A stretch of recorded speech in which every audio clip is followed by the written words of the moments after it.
You're listening to the CyberWire Network, powered by N2K.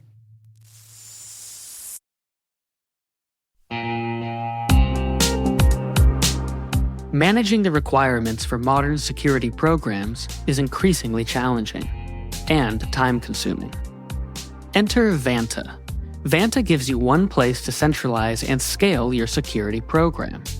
Quickly assess risk, streamline security reviews, and automate compliance for ISO 27001, SOC 2, and more. You can leverage Vanta's market-leading trust management platform to unify risk management and secure the trust of your customers. Plus, use Vanta AI to save time when completing security questionnaires. CyberWire Daily listeners can get $1,000 off by going to vanta.com/cyber. That's VANTA.com/cyber.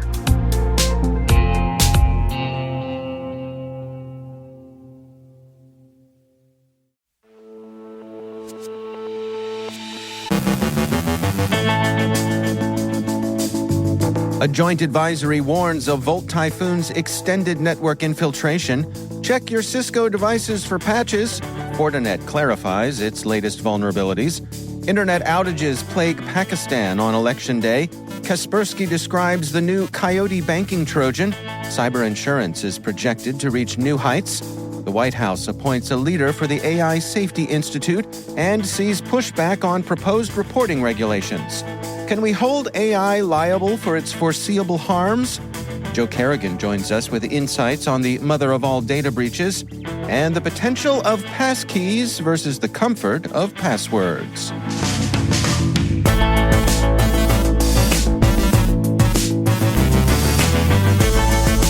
It's Thursday, February 8th, 2024. I'm Dave Bittner, and this is the 2000th episode of the CyberWire Intel Briefing.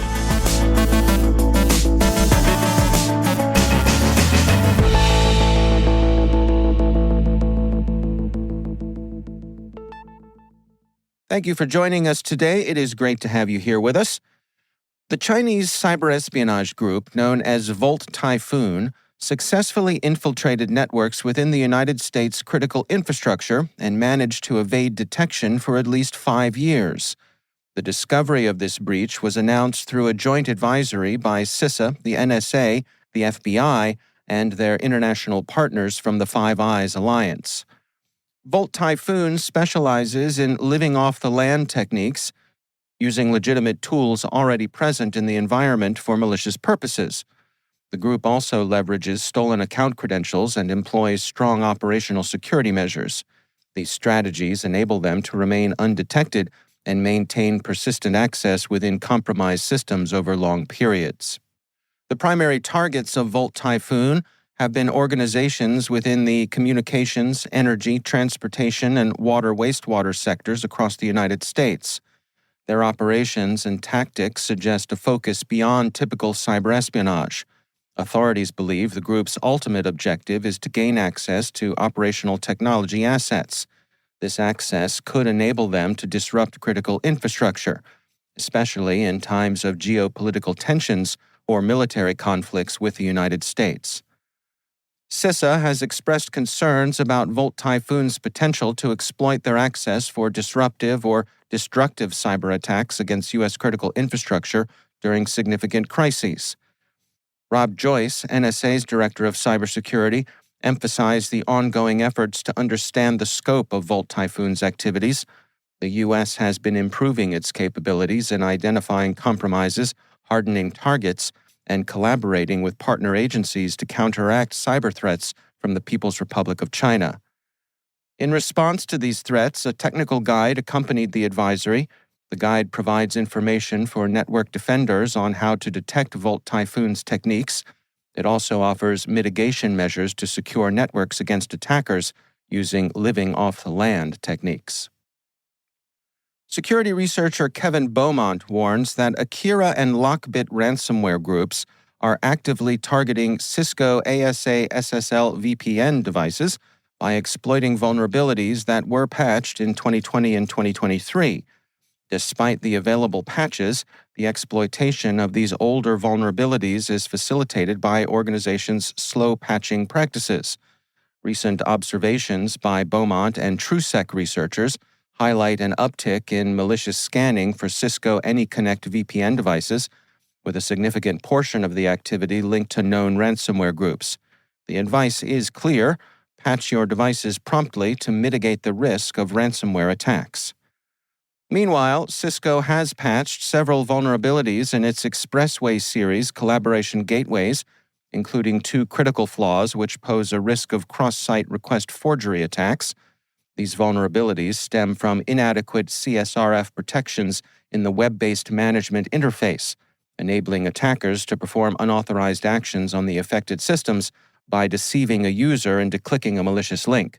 The potential impacts include altering system configurations and creating new accounts with administrative privileges. Additionally, a third vulnerability could lead to a denial of service by allowing attackers to overwrite system settings. Cisco recommends that customers update their software to a secure release to mitigate these risks. The past few days have seen some confusion over a series of security disclosures from Fortinet, and now the company has identified 2 new unpatched vulnerabilities as patch bypasses for a previously disclosed critical remote code execution flaw in FortiSIM, their security information and event management solution. Initially, Fortinet mistakenly announced these as duplicates due to an API issue, but later clarified that they are indeed distinct variants of the original vulnerability, allowing unauthenticated attackers to execute commands via crafted API requests. These variants share the same description and severity score as the initial flaw. Fortinet is working on fixes for these vulnerabilities in upcoming FortiSIM releases across several versions. Despite no current active exploitation, the critical nature of the flaw means users should update their systems promptly to ensure network security, especially given Fortinet devices' attractiveness to ransomware groups and other threat actors. Fortinet plans to include reminders in its monthly advisory to alert customers about the updated advisory and forthcoming patches. It's election day in Pakistan, and widespread internet blackouts and mobile network disruptions were reported across multiple regions. This comes amid security concerns cited by Pakistan's Interior Ministry, pointing to a recent surge in terrorist activities. The election process has been overshadowed by digital censorship targeting the political opposition, allegations of corruption, and poll rigging. Imran Khan, the leader of the Pakistan Tehreek-e-Insaf Party, and his wife, Bushra Bibi, were jailed last week, further complicating the political landscape. The Pakistan Muslim League Nawaz is expected to win in an election anticipated to have lower than usual voter turnout, despite heavy security presence. Past incidents in 2022 also saw internet services disrupted during protests, with telecom providers attributing a partial outage to issues with the web filtering system, suggesting state involvement in internet shutdowns. Kaspersky reports on a newly discovered banking trojan called Coyote, which targets users of over 60 banking institutions with a sophisticated infection chain that distinguishes it from traditional banking trojans. Utilizing the Squirrel installer for distribution, Coyote leverages advanced technologies including Node.js and the NIM programming language for its loader, aiming to complete its infection process more covertly. Targeting mainly Brazilian banks, Coyote communicates with its command and control server using SSL channels, performing actions based on received commands. This evolution in the banking Trojan domain highlights the adoption of less common cross-platform languages by cybercriminals, indicating a trend toward more sophisticated malware development techniques. The Insurance Information Institute, III, projects global cyber insurance direct written premiums to reach $23 billion by 2025, with U.S. businesses contributing approximately 56% of this total. The growth is attributed to the increasing threat of cyber attacks and data breaches, alongside improvements in policy clarity and risk management by insurers. U.S. companies, major buyers of standalone cyber insurance, are particularly vulnerable due to their heavy reliance on IoT technologies, remote work, and cloud storage, raising their exposure to cyber risks. Standalone policies offer coverage for expenses not typically covered by general liability policies, such as legal fees and data recovery costs. Despite a 15% rise in the average data breach cost since 2020, reaching $4.45 million in 2023, the cyber insurance market has tripled in the past 5 years. The surge in demand and cost underscores the importance of cyber insurance in today's digital economy, prompting heightened focus from insurance regulators and cybersecurity agencies. The Biden administration has appointed Elizabeth Kelly, a senior White House economic policy advisor, to lead the newly created AI Safety Institute, which is part of NIST. Kelly was instrumental in drafting the executive order that established the institute, which will focus on fostering safe AI technology development. The institute aims to implement red team testing standards by July for AI developers, ensuring system safety for consumer and business use. This initiative seeks to establish a universal set of standards for AI safety testing, promoting broader trust and adoption of AI technologies. Kelly has a background in law from Yale and experience in both the Obama administration and the private sector, bringing a wealth of expertise to her new role. The U.S. Department of Homeland Security is actively recruiting 50 artificial intelligence experts this year to join its new AI Corps, leveraging AI in various government tasks, including cyber threat defense and damage assessment with AI-powered computer vision. Meanwhile, the Biden administration is seeing pushback from industry on proposed changes to procurement rules that require IT service providers to the U.S. government to grant full access to their systems during security incidents. These updates to the federal acquisition regulation, inspired by President Biden's 2021 executive order, aim to enhance security reporting standards for government contractors. Other key provisions include an 8-hour deadline for reporting incidents to CISA and maintaining a software bill of materials. Organizations argue that the requirements are burdensome and the rapid reporting timelines are unrealistic. Critics, including the Cloud Services Providers Advisory Board and the Information Technology Industry Council, express concerns over the SBOM requirements and the potential impact on non-federal customer data.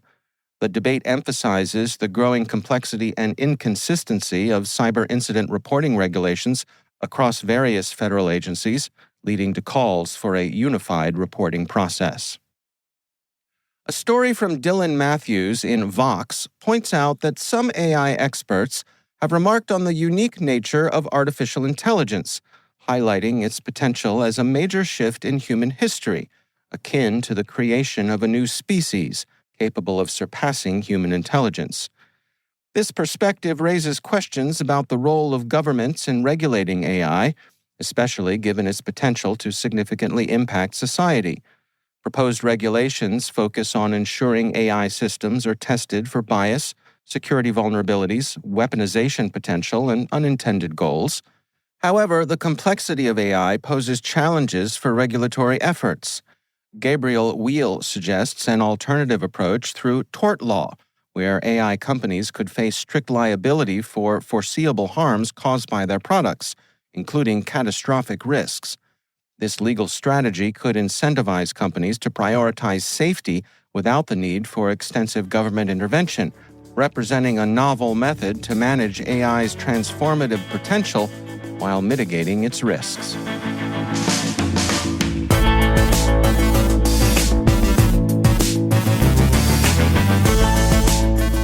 Coming up after the break, Joe Carrigan joins us with insights on the mother of all data breaches. Stick around.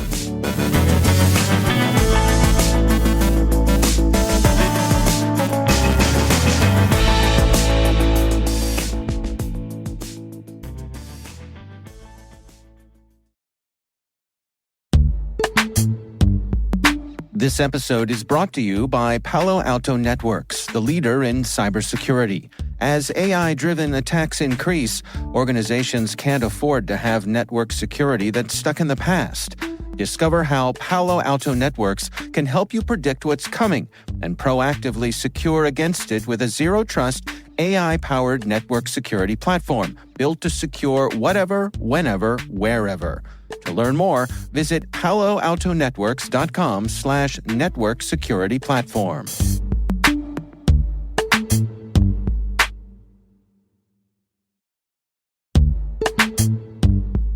Struggling to secure on-prem apps with modern identity? Don't worry, you're not alone. Join industry leaders from Fortune 500 organizations to secure your apps on any cloud with any IDP, regardless of your environment's complexity.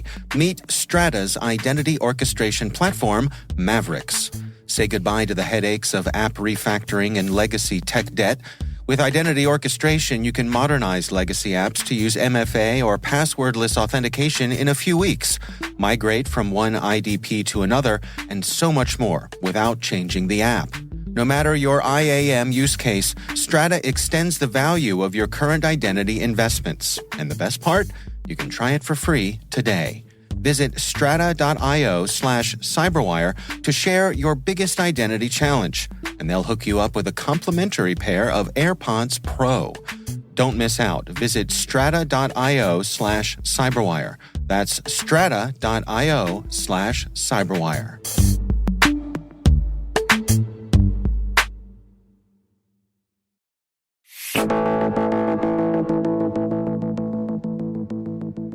And it is my pleasure to once again welcome back to the show Joe Carrigan. He is from the Johns Hopkins University Information Security Institute and also my co-host over on the Hacking Humans podcast. Hey, Joe. Hi, Dave. Interesting story that came by here about something that was claiming to be or assigned the title, the mother of all data breaches. Right. This is a biggie here. What's going on, Joe? This was a biggie. It was found by some researchers over at Cyber News, or at least they published it. And it had 26 billion records. And the breach included user information for LinkedIn, X, Venmo, and more. The problem with this, actually, is the way that it was reacted to, actually. There are headlines like from Bazinga that say, mother of all data breaches, 26 billion records leaked. Panic over increased cybercrime risks. Mother of all data breaches, data leak reveals 26 billion account records from Twitter, LinkedIn, and more. That's from the New York Post. Lots of panic. Now, Stu Showerman, who is the CEO of KnowBe4, and also KnowBe4 is the sponsor of our show, Hacking Humans. Right. Stu Showerman has a pretty good blog post on this, and he is comparing his current thinking on it to his initial thinking on it. So in the initial, and he actually puts the initial blog post up and says it's really a big problem. And then his later problem is, no, these are all previously disclosed breaches. That's what this has turned out to be. And I'll get into that in a minute. But either way, Stu comes to the conclusion that his advice is the same in both cases, right? Phishing-resistant multi-factor authentication and user training. Yeah. Right? Which I would agree with, especially for corporations, user training or organizations. You need to train your users. They're going to be your partners in this cybersecurity problem. But the owner of this data set has been found to be a company called Leak Lookup. And guess what, Dave? They sell access to this via an API. Well, that's convenient. Yeah. And they say, the website says, check to make sure your data is not in here. And then you get some access, and you can request up to 10,000 records at a time via this API for, I think, 5 requests a minute or something like that. So 50,000 records every minute you can request from this service. There's much more than just usernames and passwords in this breach. There are some parts of it that contain significant PII. And I want to pair this with our survey from a while back that I was talking about. In our survey that we did of Maryland, this is just Maryland residents, we found... This is a survey done at Hopkins. This is a survey done at Hopkins, okay. Right? Right, correct. We found that fewer than 1/2 of the respondents knew that their data had been breached. Okay? And that was really shocking because we were really anticipating close to 100% of people knowing that their data has been breached. Now, this is a collection of just previously existing data breaches. Like, Collection 1, you remember Collection 1? Yeah. That's part of this Leak Lookup collection. It's a big aggregation of lots of previous breaches. It is. Yeah. The other thing is that more than half of the people that responded to our survey reported using passwords, reusing passwords, or using very similar passwords on multiple sites. Mm-hmm. Okay. This kind of points to what everybody needs to understand about this. These data sets are out there. The fact that this company runs a service that you can go out and just subscribe to it, and the only reason that this data breach happened was because they had a misconfigured firewall, according to a Twitter feed. Right? They allowed somebody to go into the back end and just request the data without using the API through their configuration error. So these data sets are out there, and this one is just one that these researchers happened to find because it was exposed. Right. There are other data sets out there that are probably larger and may not have disclosed breaches in them. Mm-hmm. May not have breaches. People that have been breached may not even know that they've been breached, and these guys have this information. So your data is out there. I almost guarantee it. Yeah. In fact, the only way I would say that your data is not out there is if you've been totally off the internet for the past 30 years.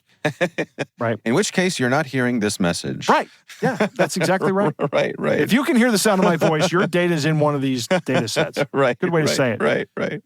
So what do you do personally if you're just an individual? You need to use a password manager to make sure that you use different passwords on every single site that you go to that's important to you. Mm-hmm. Now, I've talked before about how there are some sites where I will use different passwords, but I don't care if easy to remember passwords, but I don't care if I lose access to those servers or those sites, right? Mm-hmm. So I have a risk model, my own personal risk model.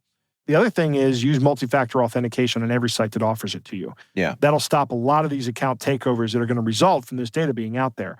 If you're organizationally, if you're an organization, I'm going to say pretty much exactly what Stu Showerman said, and that is enforce multi-factor authentication, preferably with a FIDO key, and then that will go a long way in protecting your organization, and then user training as well. We frequently talk about the Google finding that once they enforced the Google Titan, made everybody all Google employees had to use Google Titan. Right. Their email compromises, their account takeovers went to zero. Yeah. And they're a big company. Yeah. But everybody has to use this now.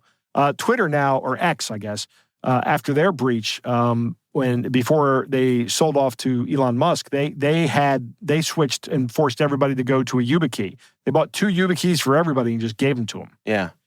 So that's how you solve this problem. There's another article I found while looking into this that said, and it was disheartening, it said 25% of your employees use the same password on everything. Yeah. Right? Which means that your employees are using the same passwords they use on their Netflix account. And if they have a breached Netflix account, that puts your organization at risk. Mm-hmm. You can secure that with multi-factor authentication. Yeah. All right. Well, good information. Joe Carrigan, thanks for joining us. It's my pleasure, Dave.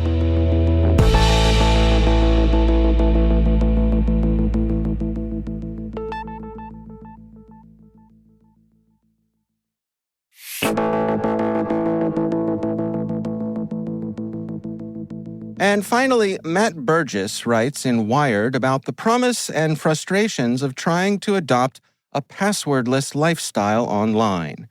He shares several frustrations related to the use of traditional passwords and the transition to passkeys, including annoyances with complex passwords, as anyone who has ever tried to enter their Netflix password on a TV screen keyboard has surely experienced. Password managers are great when they work, but they can be complex and inconvenient, especially when managing a large number of passwords. Burgess met several hurdles in his attempt to transition to Passkeys, the technology supported by major tech entities like Google, Apple, and Microsoft. Passkeys promise a more secure alternative, leveraging public key cryptography to facilitate logins via fingerprints, facial recognition, or PINs. Troubles included incompatibility issues with their work laptop's operating system, glitches with the PayPal app, challenges in creating a passkey for TikTok due to the use of a work Google account, and limitations with their password manager, Bitwarden, not supporting passkeys on mobile initially. There's little doubt we're headed for a passwordless future, but for now, passwords are kind of like X's. You know you should move on, but you keep going back because it's just so familiar.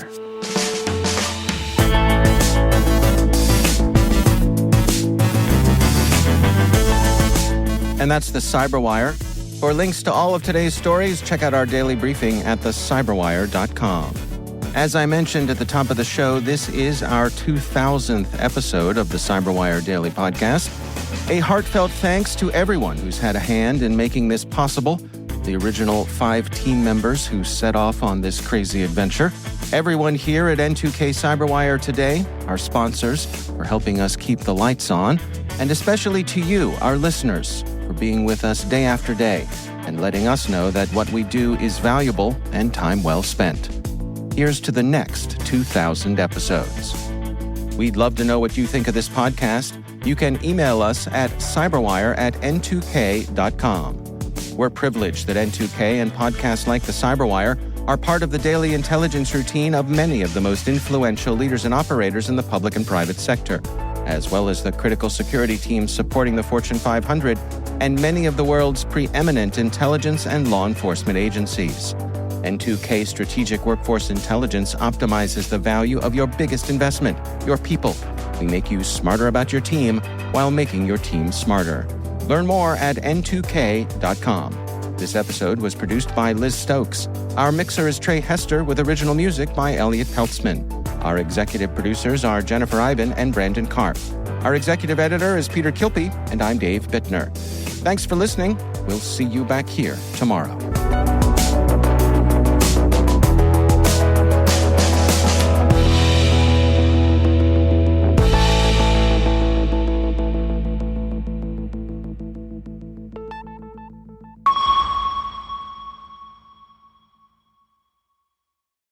This episode is made possible in part by RSA Conference, where the world talks security. Through global events and year-round content, RSAC connects you to cybersecurity leaders and cutting-edge ideas for a safer, more secure future. Learn more at rsaconference.com/cyberwire23.